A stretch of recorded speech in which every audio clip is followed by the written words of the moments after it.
Welcome to the President's Diary, where we take a look at His Excellency Dr. President Irfaan Ali's week of activities.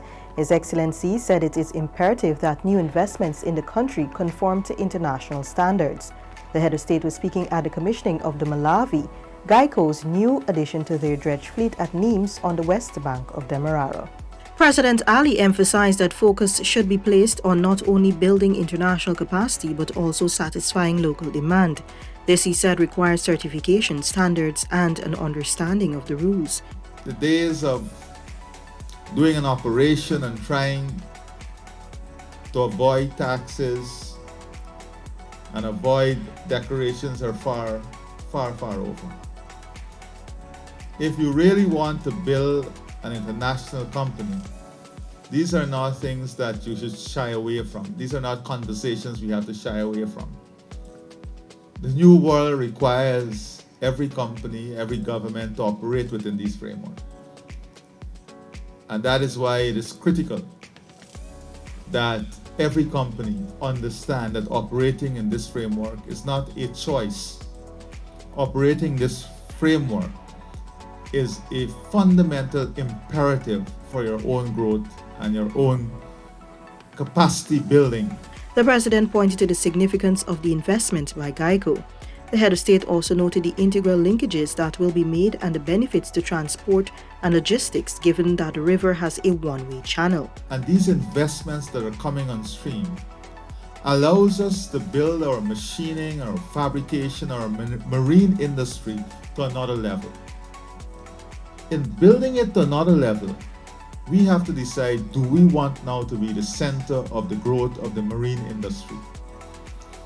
And if we want to be the center of the growth of the marine industry, what are the list of services that we must be able to provide? The entire Caribbean is filled with rich yachters or yachties, lots of yachts coming in. All of those yachts require servicing, they require parts, they require docking from time to time. We're outside of the hurricane belt. We can develop a state-of-the-art fabrication and machining capacity and capability in this country. And we suddenly can emerge as a servicing hub for the yachting industry in the region. The President announced the addition of a second docking facility in the region by the end of the year. This facility, he said, will add capacity and address the existing challenges faced by the increase in supply boats and vessels which require such services. Minister of Foreign Affairs and International Cooperation Hugh Todd, Minister of Labour Joseph Hamilton, Minister within the Ministry of Public Works Deodat Indar, Indian High Commissioner Dr. K.J. Srinivasa and other officials were also in attendance.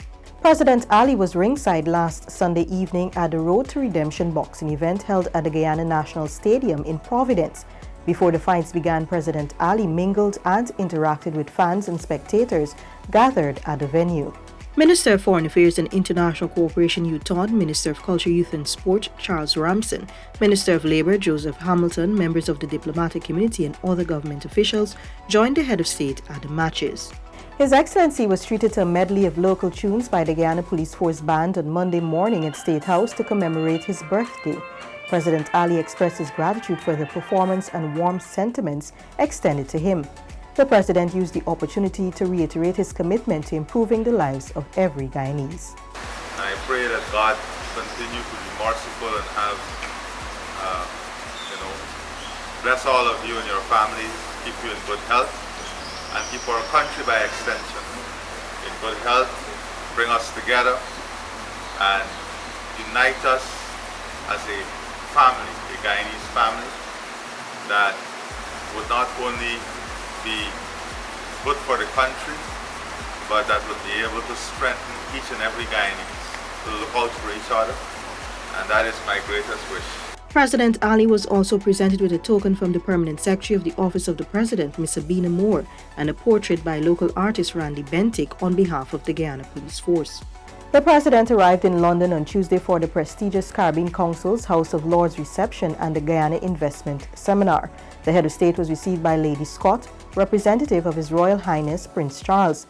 En route to London, President Ali's flight made a brief stop in Barbados, where he was welcomed by Prime Minister Mia Mottley. While in London, the President met with His Royal Highness Prince Charles, UK's Prime Minister Boris Johnson, the Guyanese diaspora, and other groups. President Ali on Tuesday spoke about Guyana's potential and opportunities while delivering the feature address at the Guyana Investment Seminar at Carlton House in London, England. The event was organized by the Caribbean Council, a trade and investment membership organization that supports responsible and sustainable private sector-led investment and development in the Caribbean and Central America. President Ali said the people of Guyana are central in his administration's transformational agenda. The overall development agenda is to see prosperity for every single Guyanese citizen. It's to see every single Guyanese citizen having the best possible access to important services like housing, health, education. It is to see the next generation of Guyanese wanting to be part of the development of the country. It is to see women and youths engaged in the development trajectory of the country. It is to see women and youths and students playing a key role in the formulation of policies and programs that will affect their future and their lives. So fundamental to the transformation of our country is the concept of people transformation. The head of state said the government is embarking on a journey that will see the improvement of disposable income of households. This, he noted, will be achieved by having more persons from within households engaged in economic activities that derive income. Guyanas Development President Ali told the forum is aimed at creating a broad platform for the future. A platform in which we are going to strengthen traditional sectors, make them more competitive. We're going to go after new sectors. ICT, huge area. We are now working on a program in which we want to see every single student coming out of primary school having training at least in elementary coding. So in the primary education system, we're going to introduce elementary coding as part of their training. And secondary students graduating must have not only basic, but foundational training in software development. Dr. Ali said government is ensuring that the human resources of the country are adequately trained to take advantage of future opportunities that will become available. ICT is one of the new pillars that we want the economy to stand on. Then health. We want Guyana to become a hub for health services. It must be a foreign currency earner. We have a huge diaspora that is 5 hours away from us. US and Canada, and Miami. They go to India for medical services, or sometimes for dental services you can't afford it. So we want to create a health sector that is world-class. His Excellency highlighted his vision of Guyana's dynamic future at the Caribbean Council's House of Lords annual reception on Wednesday in London. During his address, the President emphasized Guyana's rapid growth and the systems in place to create new opportunities as well as bolster traditional sectors as the country builds a vibrant, multifaceted economy. What will take place in this country is really mind-blowing. You're talking about per capita GDP that will increase to maybe moving from 6,000 3 years ago to going closer to $30,000. So that can give you an understanding. You're talking about revenue moving from $4 billion to $10 billion in the not near future, in the immediate future. And this must do something different for us. So what we are trying to do with the revenue is transform the infrastructure landscape, open up new opportunities for the people, invest in ICT, invest in community forest organizations, invest in tourism, in the hospitality industry. You already have 6 new hotels coming on stream. We're training 20,000 Guyanese in different fields, 6,000 in the hospitality sector, ensuring that we build the foundation for the new economy. To achieve this, President Ali said the educational framework has to be transformed. In this regard, the administration is moving ahead with ensuring that at the primary level, each child receives training in coding, while at the secondary level, training in advanced software development.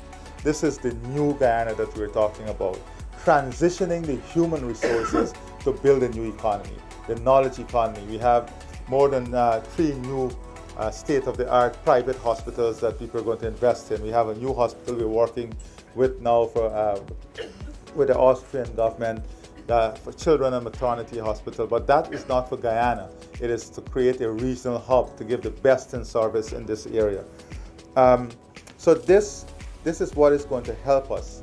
We're working on the development of the hemp industry, not the growing of hemp, but the hemp industry, where we'll have the processing and the technology behind the hemp industry located in Guyana.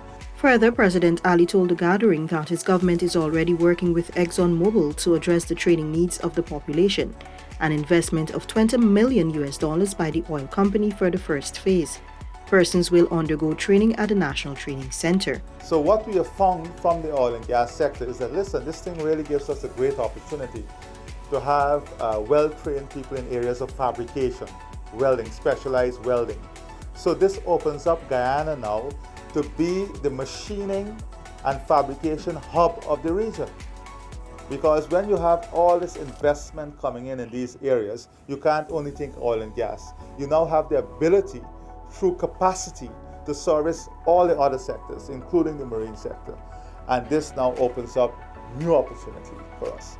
We have 2 new shore bases on the construction in Guyana that will create a whole new wave of development. And this is not happening in one location.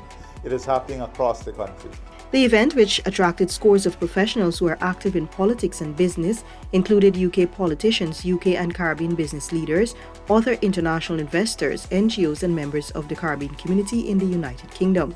Minister of Tourism, Industry and Commerce Onij Walrun, CEO of Go Invest Dr. Peter Ramsarup, and Director of Projects at the Office of the President Marcia Nadir Sharma were also in attendance. During an interview with British media outlet Sky News, President Ali called for a meaningful apology from the United Kingdom for its role in the transatlantic slave trade, which he said was one of the greatest atrocities in human history. A royal tour intended to promote the Platinum Jubilee. But for some, it served as a reminder of a painful colonial past. And as far as the President of Guyana is concerned, it's time to say sorry. I think an apology is needed. This was one of the greatest atrocities in human history. And those who suffered in this atrocity are persons from the region, a lot of persons from the Caribbean region. And that suffering was not only immense, it was generational. And a lot of wealth was derived from the suffering, a lot of benefits was derived from the suffering. It is not cutting links, it is renewing yourself on this new path that understands the history, but is saying now, listen, we are on our own path, and in this path we are equals, and we are going to strengthen our relationship with you, but this is the way we're going to advance. This has been the President's Diary, where we took a look at His Excellency Dr. Mohammed Irfaan Ali's week of activities. Thank you for watching, and do join us again next week.